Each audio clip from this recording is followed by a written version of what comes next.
جنت کی تلاش میں پھرنے والے غور کر، جنت کی تلاش ادھر ادھر کرنے سے اچھا ہے اپنے گھر چلا جا، کیونکہ تیری جنت تیری ماں کے قدموں میں اللہ نے رکھ دی ہے۔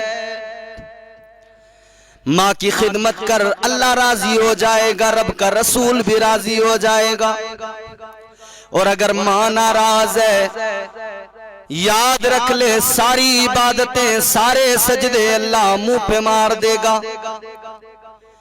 اگر ماں کا دل دکھا رہا ہے، چاہے جتنی عبادتیں کر لے، ماں اگر ناراض ہے تو اللہ راضی نہیں ہو سکتا، اللہ کا رسول بھی راضی نہیں ہو سکتا ہے۔ پہلے ماں کو راضی کر لے۔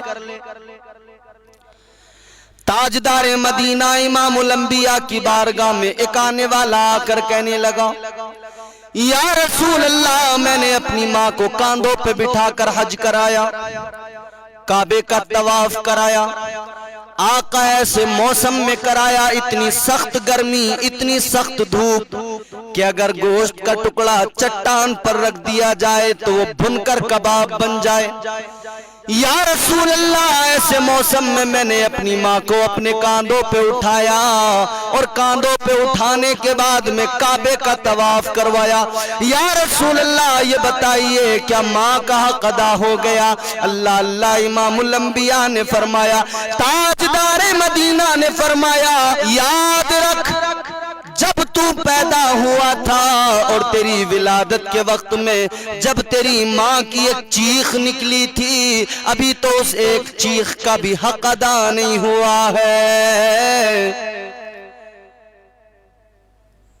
اے لوگو، یاد رکھو، ماں کی دعا وہ ہے کہ بیٹے کو ولی بھی بنا دیا کرتی ہے۔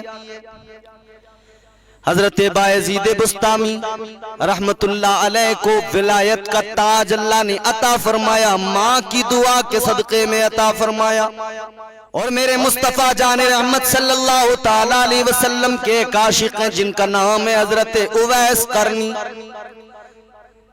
قرن میں رہتے ہیں، آقا کی زیارت کے لیے کبھی نہیں آئے، لیکن سنو سنو، ماں کی خدمت روک لیا کرتی تھی، بوڑھی ماں تھی نابینا، ان کی خدمت میں لگے رہتے تھے۔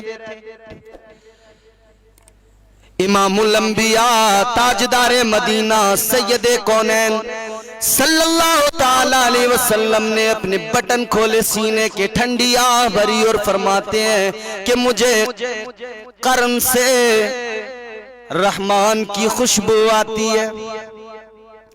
صحابہ عرض کرتے، یا رسول اللہ، آپ اپنے اس غلام کو اتنا یاد کرتے ہیں، اتنی محبت وہ آپ سے کرتا ہے، آپ بھی محبت کرتے ہیں، لیکن آقا وہ محبت کرتے ہیں لیکن آپ کی بارگاہ میں آتے کیوں نہیں؟ قرن اتنا دور نہیں ہے، بلال حبش سے آ گئے، سہیب روم سے آ گئے، سلمان فارس سے آ گئے، اویس قرن میں رہتے ہیں، کیوں نہیں آتے آپ کی بارگاہ میں؟ میرے آقا فرماتے ہیں، اس کی ایک بوڑھی ماں ہے نابینا، وہ اس کی خدمت کی وجہ سے نہیں آتا، اگر وہ میری بارگاہ میں آئے گا تو ماں کی خدمت کون کرے گا؟ تو ماں کی خدمت کے سبب کیا مقام، کیا مرتبہ ملا؟ مرتبہ یہ ملا کہ میرے آقا جناب سید کونین صلی اللہ تعالیٰ علیہ وسلم نے اپنا کرتہ مبارک جناب حضرت علی المرتضیٰ اور سیدنا عمر فاروق اعظم کو دیا، کہا تم جانا قرن اور میرے اس غلام کو، میرے اس عاشق کو یہ میرا کرتہ لے جا کر دے دینا، اور میرے اس عاشق سے کہنا، اویس سے کہنا کہ میری امت کی بخشش کے لیے دعا کرے، میری امت کی مغفرت کی دعا کرے۔ اللہ اللہ پتہ چل گیا، جو ماں کی خدمت کرتا ہے اللہ اس کی دعا کو قبول فرماتا ہے، ورنہ میرے آقا نہیں کہتے نا، مصطفیٰ نے فرمایا کہ کہنا اویس کو میری امت کی بخشش کی دعا کرے۔ اللہ اللہ، جناب سیدنا فاروق اعظم اور حیدر کرار مشکل کشا مولا علی دونوں کے دونوں گئے، جناب اویس قرنی سے ملے، ان کو تلاش کیا، ملنے کے بعد میں سرکار نے جو تحفے میں کرتا دیا تھا وہ پیش کر دیا۔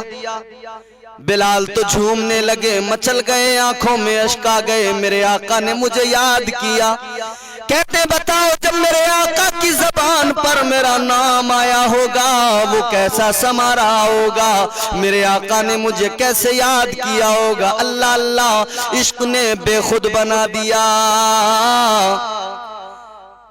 جناب حضرت اویس قرنی عشق کی مستیوں میں مست ہو گئے، اور مستوں کی بات الگ ہوتی ہے۔ کسی کہنے والے نے کہا جو مست تھے وہ مست ہیں وہ مست رہیں گے، جو پست تھے وہ پست ہیں وہ پست رہیں گے۔ مولا علی کہتے ہیں، حضرت عمر فاروق اعظم کہتے ہیں کہ دعا کرو، سرکار نے فرمایا امت کی مغفرت کی دعا کرو۔ جناب حضرت اویس قرنی نے اپنا سر سجدے میں رکھ دیا، اللہ کی بارگاہ میں دعا کرنے لگے، پروردگار عالم کی بارگاہ میں آنسو بہا بہا کر گڑ گڑا کر دعا کرنے لگے۔ اللہ کا حکم ہوا، اے اویس اپنے سر کو سجدے سے اٹھاؤ۔ عرض کرنے لگے مولا اپنے سر کو سجدے سے تب اٹھاؤں گا پہلے تو میرے آقا کی امت کی مغفرت فرما دے، میرے آقا کی امت کی بخشش کا وعدہ فرما لے۔ اللہ اللہ، پروردگار عالم نے فرمایا اے اویس اپنے سر کو سجدے سے اٹھاؤ، آدھی امت تمہاری دعا کی وجہ سے بخشی جائے گی، تمہاری دعا کی وجہ سے آدھی امت کی مغفرت ہو جائے گی۔ حضرت اویس قرنی کہتے ہیں مالک آدھی امت تو بخشی جائے گی میری دعا کی وجہ سے، لیکن آدھی امت کا کیا ہوگا؟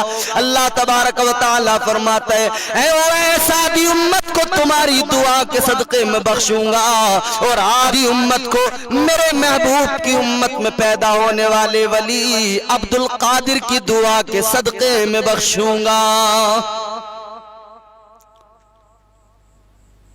نزہۃ المجالس کے اندر موجود ہے یہ روایت کہ اللہ نے فرمایا آدھی امت اویس تمہاری دعا کی وجہ سے بخشی جائے گی، اور آدھی امت بغداد کی سرزمین پر میرے حبیب کا ایک امتی اور میرا مقدس ولی ہوگا جس کا نام عبد القادر ہوگا، اس کی دعا کی برکت اور اس کی دعا کے صدقے میں آدھی امت کی مغفرت ہوگی۔ یہاں سے سرکار غوث اعظم کا مقام بھی پتہ لگتا ہے، سرکار غوث اعظم کی عظمتوں کا بھی اظہار ہوتا ہے۔ لیکن میرے عزیزو غور کرو، ماں کی محبت، ماں کی ممتا، ماں کا پیار، ماں کی خدمت انسان کو کیسا بنا دیا کرتی ہے، کیسے مراتب پر فائز کر دیا کرتی ہے، عزتیں بڑھ جاتی ہیں۔